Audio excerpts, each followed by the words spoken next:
عويسي wanaagsan kuna soo dhawaada xarunta wararka dunida ee BBC London wararkeena caawa waxa ugu waaweyn waxa soo baxaya in khasaare la xaaliyay oo naf iyo maalba ay geysteen duufaanta Sagar iyo roobabka daba socday iyadoo mar kale laga digayo inay soo rogaal celin karayaan dalka Ghana macdanaysiga sharci darrada ah ayaa dhibaato ku ah wax soo saarka geedka kakaawaha iyagoo isticmaalaya dhulkii uu ka bixi lahaa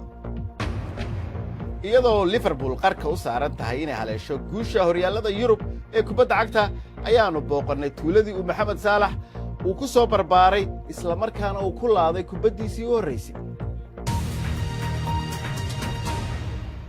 hay'adda isuduwidda arrimaha bani'aadamnimada ee qaramada midoobay OCHA ayaa sheegtay in qiyaastii in ka badan 750,000 oo qof ay saameeyeen roobabka iyo duufaanta Sagar ee Soomaaliya ku habsatay sidoo kale waxay sheegeen in dad ka badan 229,000 ay barakaceen hay'adda bani'aadamnimada ee qaramada midoobay iyo dawladda federaalka Soomaaliya ayaa codsaday gargaar degdeg ah oo loogu talagalay dadka ay saameeyeen daadadku waxaana ay sheegeen in hay'adaha ka hawlgala xaaladaha bani'aadamnimadu aanay awoodi karin in ay wada daboolaan baahida baahsan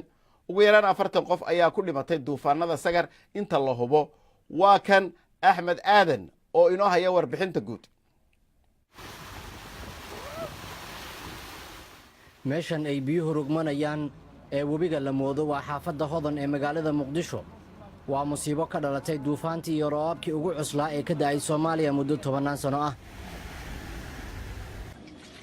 lama qiyaasi karo khasaaraha naf iyo maal ee roobabkan ay ka geysteen inta badan dalka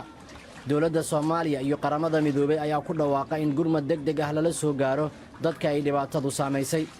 More resources are needed to address the root causes. dhaqaale badan ayaa loo baahan yahay si wax looga qabto dhibaatadan saboolnimada iyo dhaqaale xumada ee bulshada badan saameysay maalgashi dheer ayaa loo baahan yahay si loogu adkaysto oo wax looga qabto isbeddelka cimilada iyo ka hortagga musiibooyinkan soo noqnoqonaya ee xagal daacisay hanaankii dib u dhiska dalka meelaha duufaanta Sagar ay ku dhufatay ee saameynta ay ku yeelatay waxa ka mid ah xeebaha Puntland oo la sheegay in ilaa dhowr qof ay ku dhinteen kadib digniintii khamiistii la soo dhaafay la soo saaray axadii waxay roobab culus ka bilowdeen qaybo ka mid ah geeska Afrika waxaana la saadaalinayaa in beri aysan roobab badani di'i doonin balse waxaa laga digayaa in duufaan kale oo cusub ay ku soo wajahan tahay qaybo ka mid ah gobolka bari ee Puntland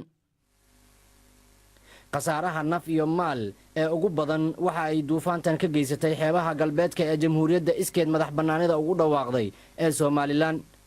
madaxweyne ku-xigeenka Soomaaliland oo diyaarad ku dulmaray meelaha ay dhibaatada ka dhacday ayaa sheegay inuu soo arkay waxyaabo laga naxo oo musiibo ah wax aan laga sheekayn karin runtii oo aan saadaran karin ayaan ku soo aragnay magaalo dhan oo baaba'day hadduu aqal ahaad sadaqada iyo hadduu daar ahaa wuxuu dhammaan kala simeen dadkii oo sare joogo oo meel waxay hooy haystaan ay jirin yaa halka u tagnay wixii xoolo agaarka magaalada yaalay ku noolaa iyo waxay agab haysteen iyo wixii maanta hooy ku noolayeen yaa burburay sanadkii hore xilligan oo kale gobolada ay duufaanta saameysay waxaa ka jirtay abaar hadda waxaa la tagay biyo iyo dabaylo waana arin lala xiriirinayo isbeddelka cimilada adduunka waxaana suuragal ah in xaaladdan oo kale ay soo noqnoqoto meelaha uu duufaanka Sagar sida xun u saameeyay waxaa ka mid ah xeebaha galbeedka jamhuuriyadda iskeed madax bannaanida ugu dhawaaqday ee Soomaaliland xukuumadda Soomaaliland waxay sheegtay in ugu yaraan 31 qof ku dhimatay duufaanka iyo roobabka iswata ee Sagar isla markaana kumanaan qof ay ku barakaceen xoolo badanna ay ku naf waayeen dawladda hay'adda Imaaraadka Carabta ayaa gargaar la soo gaadhay Soomaaliland iyagoo u soo diray 2 helikobtar oo caawimo gaarsiinaya qoysaska weli ku go'doonsan dhul aan la mari karin oo jidadku ay daadad baabiyeen waa kan wariyaha BBC ee Hargeysa Sidiiq Maxamed Muqrmad oo inoo haya wararkii ugu dambeeyay inkasta oo shalay ilaa iyo maanta aanay jirin roobab ka da'ay deegaanada xeebaha dabaylana aanay ka dhicin waaweyni haddana waxaa dadweynaha deegaanadaasi ay la tacaalayaan khasaarihii ballaadhnaa ee ka soo gaadhay duufaantii ku dhufatay ee 48 saacadood haysay dhimashada warkii ugu dambeeyay sida xukuumaddu sheegtay waxa ay sheegeen in ay gaadhayaan ilaa 31 qof tirada la la'yahayna ay aad u badan tahay inkasta oo la wada ogaan karinba khasaaraha dhabta ah ee dhimashada nin deegaanka kalowley aan kala hadlay khadka telefoonka ayaa waxa uu sheegay waqtigan la hadlayay inuu deydayo meydka dad tiradoodu ay gaadhisay 8 qof oo ehelkiisa ah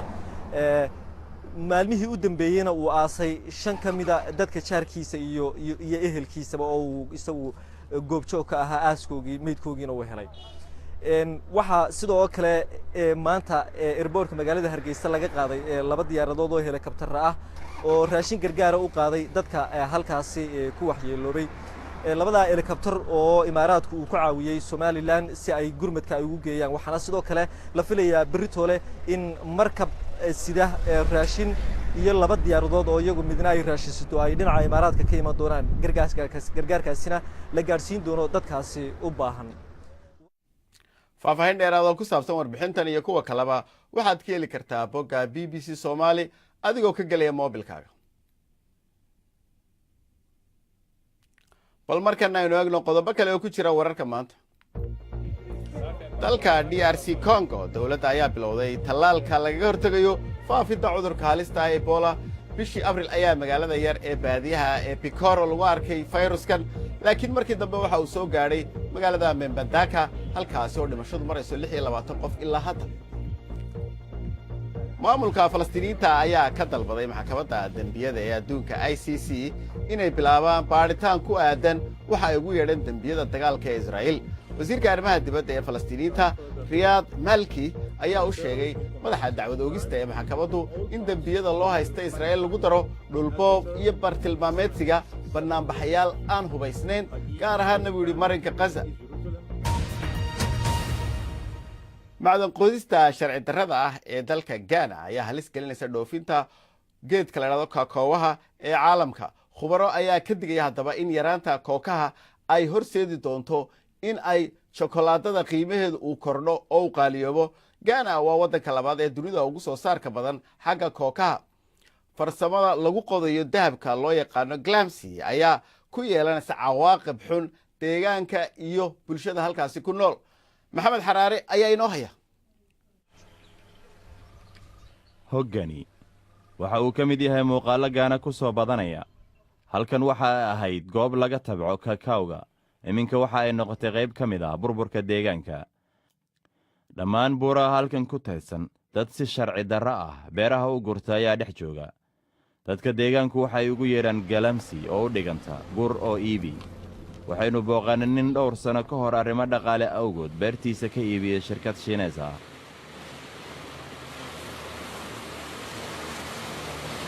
koofi aabbihii noloshiisa oo dhan ayuu tabcayay beertan toddobaad ayayse ku burburiyeen qolyaha beeraha xada markaan dhulkaygii hore arko wadnaha aad ii xanuun weyn in si sharci darro ahi macdanta loo qoto halkan muddo ayay ka jirtay laakiin iminka miisaanka iyo xawaaruhuba waa kuwa ka gadisan waayadii hore in ka badan 1,000 hektar oo geedaha kakawga ah ayaa gobolkan lagu burburiyey haddii ay sidan ku sii socotana saamayn caalami ah ayay yeelan doontaa hadda ilaa 3 iyo 5 sano ee soo socoto waxay u badan tahay inuu hoos u dhaco soo saarkeena kookaha ilaa 50%. haddii taasi ay dhacdana oo doorka Ghana uu hoos u dhaco dalabka ayaa sare u kici doono qiimahana kor ayuu u kici doonaa dhaqaalaha keliya kuma koobna ee waxa ay reebi doontaa saamayn deegaan hablahani waxa ay danta ku qasabtay inay shaqooyin kale baadi goobaan kadib markii ay gurashada sharci darrada ahi saamayn ku yeelatay dalagoodii macdan qodidan sharci darrada ah waxa ay wasaqaysay biyaha waxa ay kaloo burburisay kaymaha dabiiciga ah hadda waxba kuma beeran karno halkan kuwaa barfoor wuxuu dhulkan tabcanayay muddo 20 sano ka badan iminka wuxuu qoys ka yahay beerashada midhaha kakawga wuxuu kala dooranayaa inuu beertiisa ka shaqaysto kolkaana helo macaash gaaraya ilaa $1,000 sannadkii ama inuu gebigeedba ku iibiyo qiimo gaaraya $45,000. aad bay ii damqaysaa waad aragtaa halkan in badan baan ku tabcayay sannadadaasoo dhan beertan kokowaha laakiinse iminka qof baan rabay inuu burburiyo sababtuna waxa weeye waa fakhriga aanu nahay xukuumaddu waxa ay ballan qaadday inay la dagaalami doonto beerashada sharci darrada ah waxay u saartay ciidan khaas ah dhowr qofna waa la xidhxidhay ha yeeshee weli in la suuliyaahi ma suurtoobin go'aanka ay gaadheen kuwa barfoor iyo dadka la midka ahi wuxuu saamayn ku yeelan doonaa bayac mushtarka midhaha kakaawga gaana iyo dunida inteeda kaleba caawiyo isboortiga iyo ciyaarahana xagga kubadda cagta haddaynu ku bilowno westham ayaa waxay magacaabeen tababare caalamka aad looga ixtiraamo oo weyn waa kuma waa manuel pellegrini sida uu sheegay guddoomiyaha david sullivan pellegrini ayaa saxeexay heshiis 3 sanno ah waxa uu hore tababare ugu soo noqday kooxaha waaweyn ee manchester city iyo real madrid waxaana uu toddobaadkani ka soo tegey kooxda jiinaha ee china virgin isagoo xilka kala wareegaya david moyes kooxda arsenal ayaa iyaguna tababare u magacaabaya baa la leeyahay unai emery si uu u noqdo tababarahooda cusub kadib markii si buuxda la isugu raacay ninkaasi iyadoo la mariyey nidaamka xulashada ee lagula hadlayay dhowr tababare oo kala duwan laakiin waxaa isna aad loo hadal hayey kaaliyaha tababaraha man city iyo kabtankii hore arsenal michael arteta oo loo badinayey inuu bedelo arsene wenger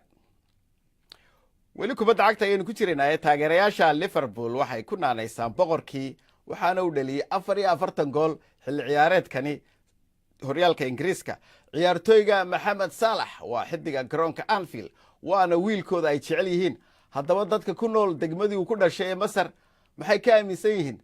ka hor ciyaarta finalka ee liverpool iyo real madrid ay fooda isku darayaan ayaa b b c-du tagtay tuuladii ku soo koray si ay u ogaadaan in xiisaha iyo xamaasadda mo saalax loo qabaa iyana qaadatay halkaasi waxaa inoo haysaa suhayba maxamed badqas waxa ay ku riyoodaan in ay noqdaan ciyaartooy kubadeed oo caalami ah magaalada nakriig ee uu ka soo jeeda maxamed salaax carruurta dhan waxa ay doonayaan in ay ku daydaan marka uu ciyaarayo waxaan dareemaa inaan anigu ciyaarayo waa wax loo mahadnaqo inaannu isku magaalo nahay mo saalax wuxuu iga dhigan yahay aniga riyo weyn oo aan hiigsanayo kale waan jecelahay saalax salaax waxa uu la mid ahaa carruurtan waxa uu ahaa qof masaari oo caadi ah oo leh rabitaan xoog leh iyo hami weyn balse macallinkiisa cayaaraha ayaa durbadiiba ogaaday xirfaddiisa maxamed wuxuu ahaa nin baryar oo laakiin aad u xirfad badnaa lugta bidix ayuu aad ugu cayaaraa dhinacyo badan ayuu ka cayaaraa garoonka wuxuuna aad u dhalin jiray laadadka dhaadheer waxaannu rajaynaynaa inuu xidig noqdo hadda waxa uu xirtaa maaliyadda kooxda liverpool waana 25 jir waxa uuna ku guulaystay kabaha dahabka ee cayaaraha horyaalka ingiriiska kadib markii uu dhaliyey goolal uu kor ku dhigay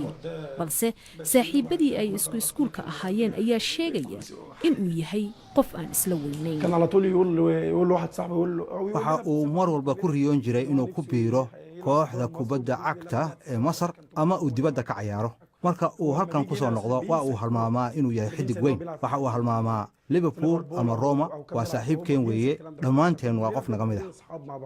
maxamed salaax waxa uu magaaladiisa ku soo laabtaa sanadkiiba mar balse mar walba halkan kama maqna oo hay-addiisa samafalka ayaa iskuul halkan ka dhisaysa dadka halkan jooga waxay bilaabeen inay lacag u guraan si iskuul loo dhiso laakiin markii saalax uu maqlay waxay isaga iyo aabbihii go'aansadeen inay iyagu bixiyaan kharashka waxaana xitaa masaajidka ka codsadeen in dadka loo sheego inaanay waxba bixin laakiin dadka reer masar waxa ay rabaan inuu ka muuqdo guryahooda sawirkiisana meel walba ayuu yaallaa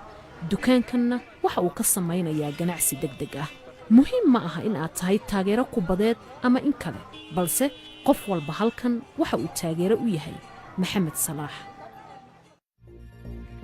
intaas ayaanu kusoo gabagabaynaynaa barnaamijkayga caawa waa ku mahadsantihiin daawashadiinna